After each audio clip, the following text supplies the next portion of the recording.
तानाजी सावंतांचा विरोध झुगारून अखेर भावाने भाजपचा झेंडा खांद्यावर घेतलाच। मुख्यमंत्र्यांना सांगूनही भाजप प्रवेश थांबला नाही आणि पुतण्याला थेट कमलाचं तिकीट मिळालं।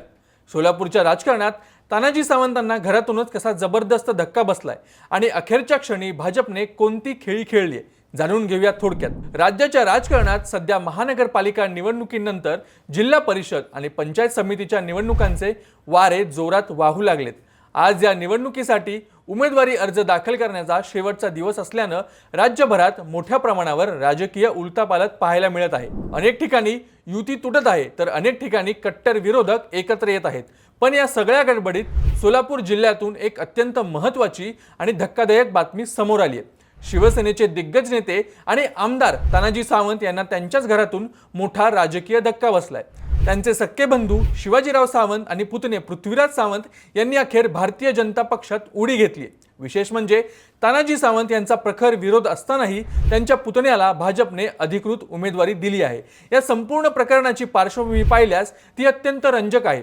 माढा तालुक्यातील माणेगाव जिल्हा परिषद गटातून तानाजी सावंत यांचे पुतणे पृथ्वीराज सावंत हे आता भाजपच्या कमळ चिन्हावर निवडणूक लढवणार आहेत। गेल्या अनेक महिन्यांपासून शिवाजीराव सावंत हे भाजपमध्ये प्रवेश करणार असल्याची जोरदार चर्चा होती। त्यांनी शिवसेनेच्या जिल्हा संपर्क प्रमुख पदाचा राजीनामा देखील दिला होता। मात्र आपल्याच भावाने वेगळ्या पक्षात जाणे तानाजी सावंत यांना मान्य नव्हते। त्यामुळे तानाजी सावंत यांनी आपली सर्व राजकीय ताकद पणाला लावली होती असं बोललं जाते। तानाजी सावंत यांनी थेट मुख्यमंत्री देवेंद्र फडणवीस यांच्याशी संपर्क साधून आपल्या भावाचा भाजप प्रवेश रोखण्यासाठी प्रयत्न केले होते। त्यांच्या या मध्यस्थीमुळे शिवाजीराव सावंत यांचा अधिकृत प्रवेश सोहळा काही काळ रखडला देखील होता। पण राजकारणात शेवटच्या चेंडूपर्यंत काय होईल हे सांगता येत नाही। आज उमेदवारी अर्ज भरण्याच्या शेवटच्या दिवशी भाजपने आपली चाल खेळलीच। शिवाजीराव सावंत यांचा कोणताही मोठा प्रवेश सोहळा झाला नसला तरी त्यांचे पुत्र पृथ्वीराज सावंत यांच्या हातात भाजपने पक्षाचा एबी फॉर्म देऊन टाकलाय। तानाजी सावंत यांचा विरोध असतानाही त्यांच्या घरात कमळ फुलल्याने हा त्यांच्यासाठी खूप मोठा राजकीय आणि व्यक्तिगत धक्का मानला जात आहे। ज्या भावाचा प्रवेश रोखण्यासाठी मंत्र्यांनी ताकद लावली त्याच भावाच्या मुलाला भाजपने उमेदवारी देऊन शिवसेनेला आव्हान दिले आहे।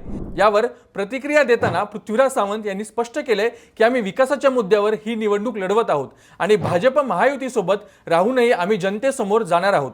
म्हणजेच आता माढा तालुक्यात काका एका पक्षात आणि भाऊ पुतणे दुसऱ्या पक्षात असं चित्र निर्माण झाले। या बंडखोरीमुळे आणि पक्ष प्रवेशामुळे सोलापूरच्या राजकारणात मोठी खळबळ उडाली आहे। आता तानाजी सावंत याला कशा प्रकारे उत्तर देतात आणि या निवडणुकीत कोणाची सरशी होते हे पाहणं उत्साहाचं ठरणार आहे। तुम्हाला काय वाटतं? तानाजी सावंत यांच्या विरोधानंतरही त्यांच्या घरच्यांनी भाजपमध्ये जाणं योग्य आहे का? तुमचं मत खाली कमेंट्समध्ये नक्की सांगा आणि अशाच राजकीय अपडेटसाठी थोडक्यात चॅनलला नक्की सबस्क्राइब करा।